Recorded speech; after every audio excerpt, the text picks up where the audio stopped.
Now, have you been watching the Democratic convention at all this You know, week? I've been a little busy, and I haven't seen, but I've seen enough to, I mean, Yeah. I've just seen clips and things, but I don't stay up late at night. Yeah. So I've been kind of missing the keynote things, but then in the morning I catch up with what I Yeah. can. Well, now, you were up late. Pardon me? Okay. You were up late for your speech. I did. I did stay up for my own. Now, I read that you don't usually use a teleprompter, and I'm Right. guessing that was the biggest audience of your life. Oh, for sure. So, what was it like at that moment?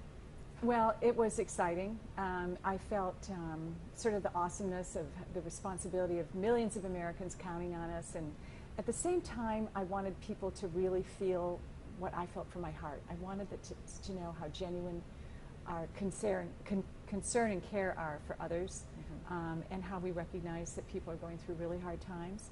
And I wanted to emphasize that I recognize that women are actually having to bear a lot of the burdens right now. I think women are being hit the hardest by this economy, and I wanted to let women know that I hear their voices too, that they're having to juggle a lot of things. And I think in my speech I also mentioned that, by the way, we know women always just do more. They always have more. They have so many more responsibilities, and women just seem to their work never seems to be done. Yeah. Now, after your speech, did you call your husband? He was there. Oh, he was there. Okay. Well, so what did he say? Well, he was like, "Oh, great. Now what am I supposed to do for mine? I mean, this was so good. What am I going to be left with if yours was so good?" I mean, he was just so complimentary, and then he said things like, "Did you ever in your wildest dreams think you'd be doing something like this?" And of course, the answer is no. No, never. I thought I saw tears in your son's eyes. Oh, my What did they boys, say? all of them. I mean, and my daughters-in-law too. I mean, literally, my one daughter-in-law said, "I'm so embarrassed." I wasn't just like tears rolling down my face. I was literally sobbing. Why do you think they were like that? They were, I think they knew what a struggle I've been through in my own life.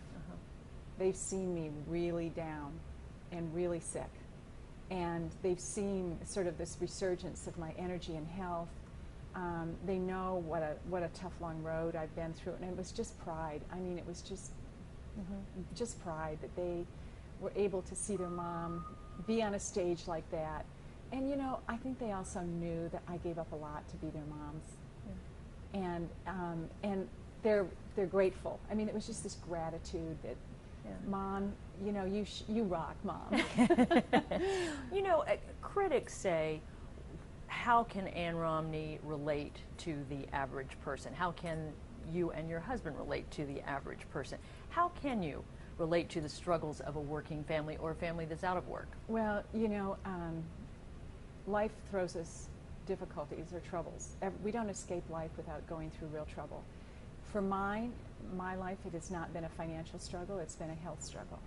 And the health struggle I went through absolutely flattened me and left me with very little hope, left me wondering who I really was, left me pretty devastated. And I had to figure out how to put my life back together again and how to scratch through that difficult time. And so I can tell people that, guess what? I've been through tough times too. And my tough times may not have been exactly like your tough times.